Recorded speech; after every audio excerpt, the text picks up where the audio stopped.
Hi, welcome back. As I just promised, you're still watching Sports Page on Rejoice Television.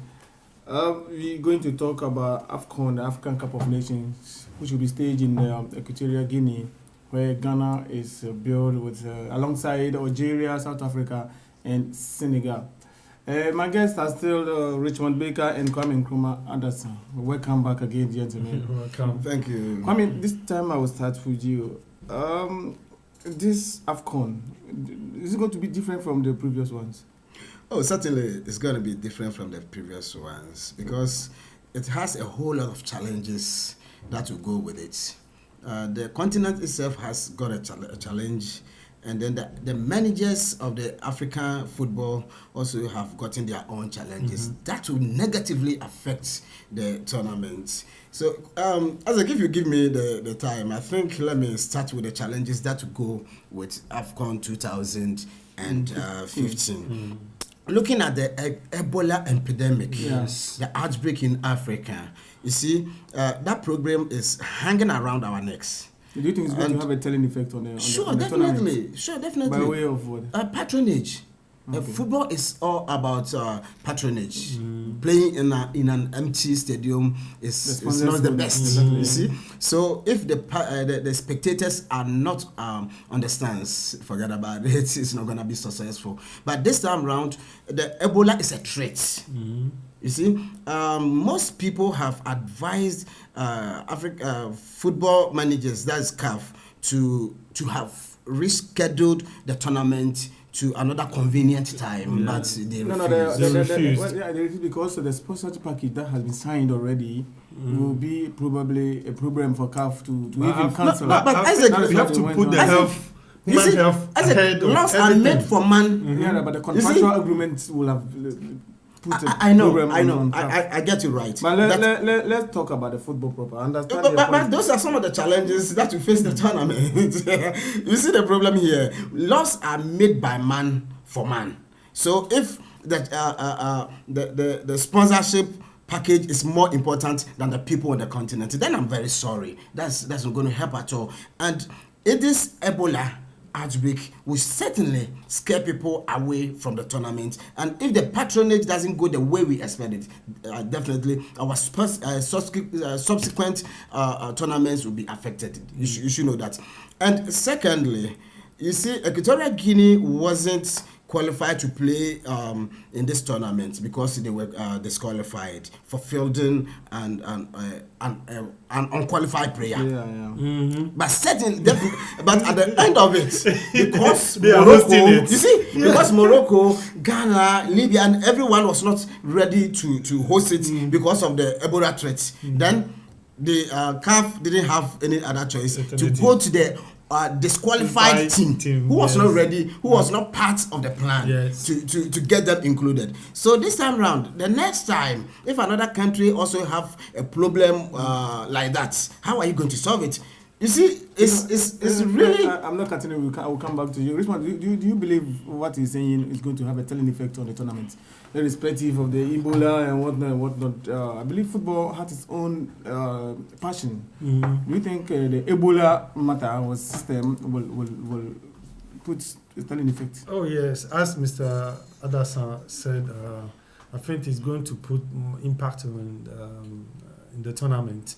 You know, the tournament was supposed to be played in Morocco. In Morocco, suddenly they changed everything. I think even the organization will be poor because they were not prepared. It was not prepared that it was going to play in Guinea, Equatorial. So I think all this will affect the tournament. It will affect the tournament. Okay, but looking at the screen, we have the group in Guinea. Ghana is paired alongside, as I said, we're talking about football proper. Apart from let's talk about the game itself. Ghana has been paired with Senegal, South Africa, and then Algeria. Do you think it's a group of death that people are saying? Sure, certainly it is the group of death.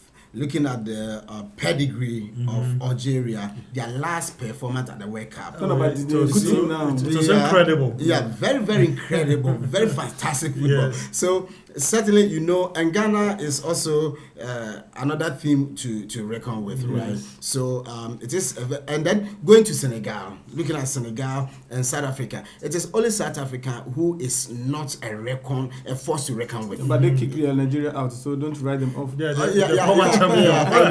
know they kick Nigeria out, but certainly they are not going to be. But this shows that it's going to be tough. This group is. Yeah, it's not good. South Africa is certainly not part of the competition because Ghana is going to be Ghana, Algeria, and maybe if Senegal can pull surprises, then one of them will get out to go with Senegal. So, Richmond, looking to the group, what are your tips for the two teams that will be qualified for the next stage of the competition? Ghana, Algeria, Ghana, South Africa. Yeah, I think it's Ghana, Algeria. Ghana, Algeria have more chance to qualify than the other countries. No. So I'll put my money on those teams, Ghana and Algeria. Yeah. If I ask you your ultimate finalists. Yeah, 16 clubs for one trophy is going to be a Herculean task for anyone who is ready to win the ultimate. But looking at the performances of these clubs in the last championship, at the World Cup, and at the last AFCON tournament, I think Gambia. Is it Zambia, right? Zambia is a good team, and then I'll not write Ghana off, but Zambia, Algeria can pull surprises. But don't forget Cameroon. They were able to score. I think they won against Cote d'Ivoire in Cameroon, and they had a draw in. Yeah. Anyway, but I don't think Cameroon is still in African football as they used to be some time ago. Yes. But Zambia has the youngest. They are very energetic. They can keep their composure, and they have been together for a couple of years. But don't write off Algeria too, because these Algerians. When you talk about they have a best player now. Because all the players is doing well. They were formed in Europe. That is why I went in for Zambia and Algeria. Okay. And then maybe Cote d'Ivoire can also come in. I don't think and so. my fourth team will be Ghana. Sure. I'll put Ghana ahead of. Let me put this question to you. Considering the change of coach, of manager of Ghana, do you think Avram Grant will make amends? Because the crop of players he has invited has been, some of them are unknown. Okay. Yeah, but sometimes when you are facing some difficult times and you suddenly change a coach, sometimes, most of the times it helps. I see. So let's assume that it will help. Okay. Yeah. I mean, do you believe that Maki Essienci's absence, Monteri absence, KB Boateng absence will have a telling effect on the Ghana team? Sure. But the problem is that it will have a negative impact on the team on the field of play.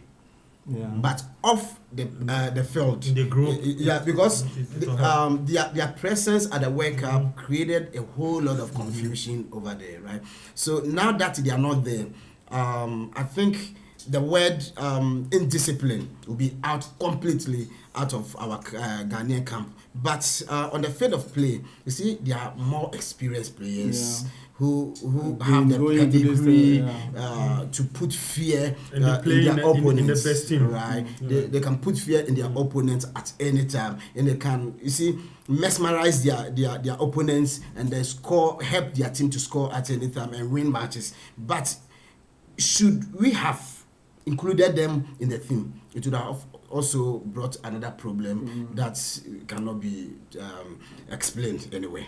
So you believe that the exclusion is the best decision. It's justified. Best decision. Okay, let's talk about African football still. Yaya Toure, the Ivorian, has been voted once again, that is 2 consecutive times, to become the best African footballer of the year. I think it's 3 four consecutive times. 4, right? Yeah. Consecutive. Yeah, the only African player to have won it consecutive times. in this year round where we have the contentions of Asamoah Gyan, we have a contention of that Gabonese player who plays in Aubameyang. Do you think this time round does it merit this? When we look back on the season, I think we had one major tournament, that was the World Cup. And no African country or African team emerged. So so we'll come back to the individual teams. Let's say the club level, the club they play, and you can see Yaya Toure won the Premiership. Yes. And when I look around, I can't see any player, any African player who did much better than him. So I think he deserves. I mean, does he deserve clearly? Yeah, for the question, does he deserve? Yes, I would say he has won it. But to us, he deserves, I say no. Yeah, why do I say no? You see, this awards, the program itself, I define it as a relevant program in mediocrity. Why do I say that?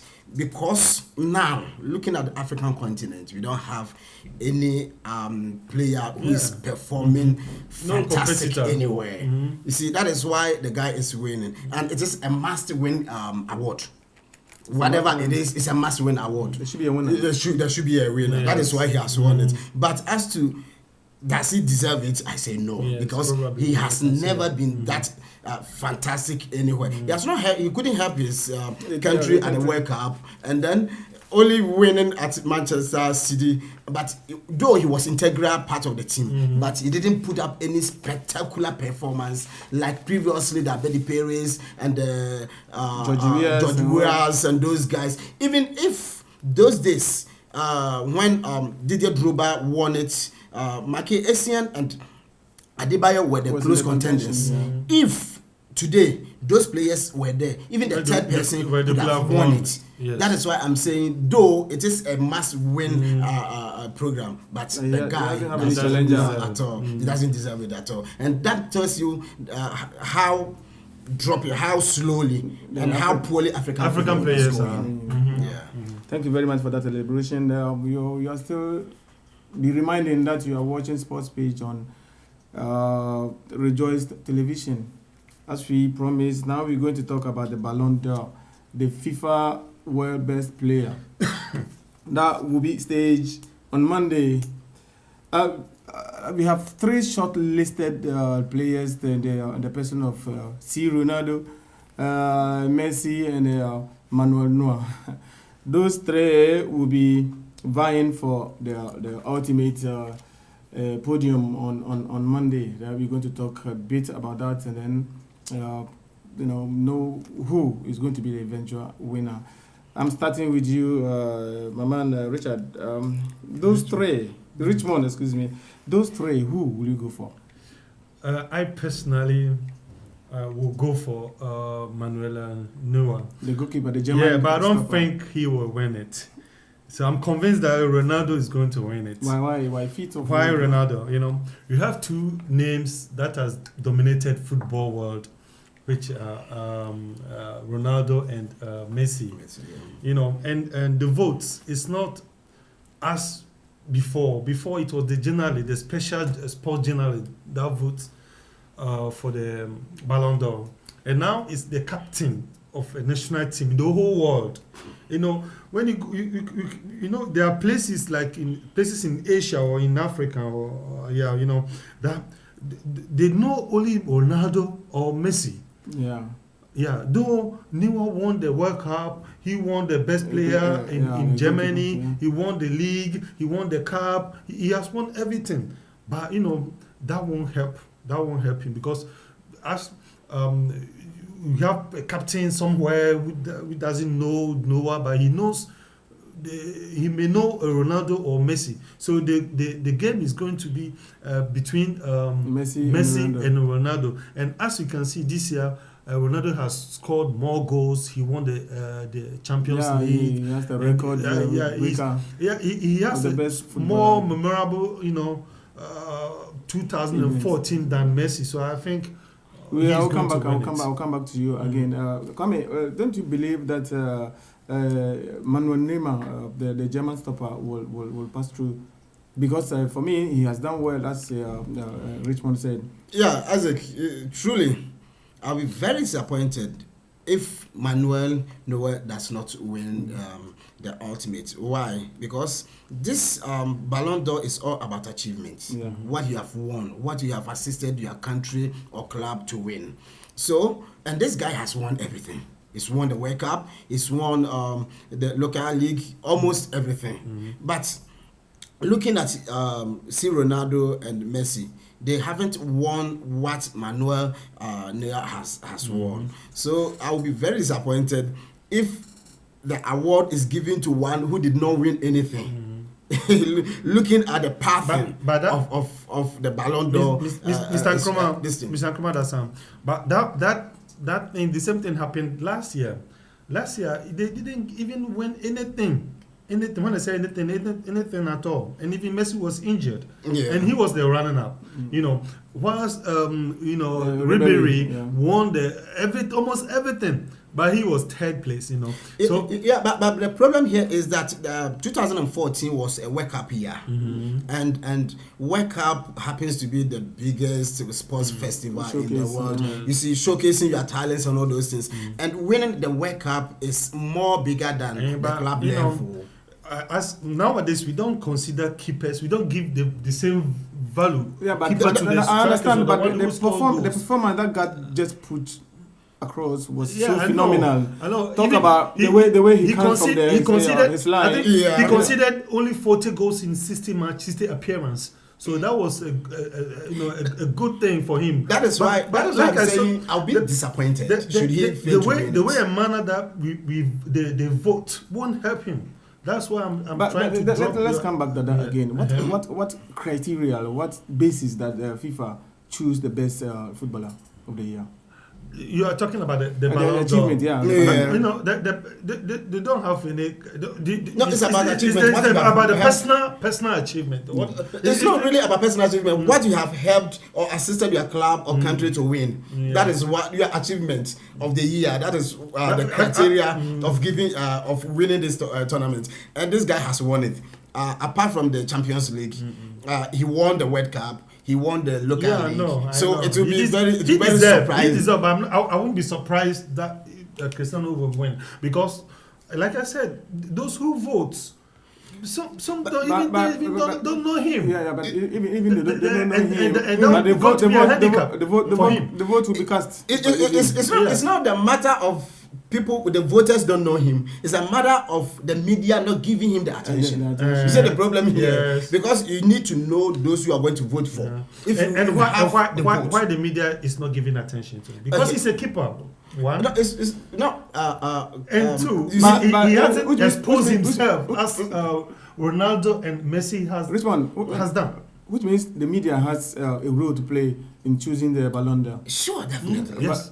Sure, definitely. Do you think these are the best three shortlisted? When you talk about Philippe Lam, we talk about Robin. Were that deserved enough even to be in this contention? I think even Rubens, that's his name. Yeah, Robin. He deserved much than that's Messi why or Ronaldo. I want to know the criteria. But like I said, Ronaldo and Messi have exposed themselves to a certain level that they haven't given themselves the exposure. The media has given them the exposure. The media. That's the word. That is where we are going wrong. You see, the media is giving some people some unnecessary attention to the disadvantage of others. Yes. That is why you see we have not been able to see those who are performing creditably somewhere along the way. You see the problem. Some are overrated. Maybe. Yeah, some are overrated, giving them all the attention. Whilst others are doing Joma's job, performing better, fantastically everywhere, somewhere, but they are not being given that attention the media is giving them. Yes. That is why I said,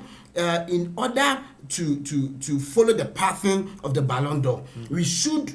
And they must be very, very fair in their voting. But in this case, go by the criteria. The old system. Sure. They should go by the criteria. You see, it's not if you have a vote, right, somewhere in Asia, Africa, or whatever, once you have a vote, now you know that the players have been shortlisted, isn't it? Yeah. You know the players, you have to know their profile, where they are playing, everything about them. So if you say here, because the media is talking about Ronaldo, the media is talking about this, so we are not going to give it to the right person. But sometimes was it going to be close contest among the three? I don't think so. It shouldn't be. So. It shouldn't be. It must be a straight winner, and that should go to the German stopper. Even Ronaldo said Maradona. Yeah, said Maradona supported him. He said that we should put those players. Yeah, they don't deserve it. Actually, they don't come anywhere close to them. Yeah, I know. They don't come anywhere close to them. I know. But you know, when you look at Cristiano Ronaldo, you know, this year he has managed to net I think 26 goals in 15 appearances. Yeah. You know, this is these are some of the achievements. Yeah, and you know, but Messi people will look at these things. You know, yeah, I get it. I get it, Isaac. You see, I get it all right. But when he got a chance to meet Manuel in 2014, he got a chance to play him, and then the Germans beat them 4-0. Yes. So what tells you that you are better than him? And then when Manuel met Messi, he beat them and won the trophy. So that tells you the guy is incredible. Yes, incredible. Are you getting my point? Yes, I know. So whoever or when you whatever, go to the fact, you know, he deserves the guy it. deserves it more Yes. than an achievement. Yeah. Yeah, you are still watching Sports Page. We are going to round up the program, and then we will come back to you again. So, Richmond, your final word on the Ballon d'Or. Like I said, nobody deserves it, but I would put my money on Ronaldo, knowing the way and manner that the vote goes.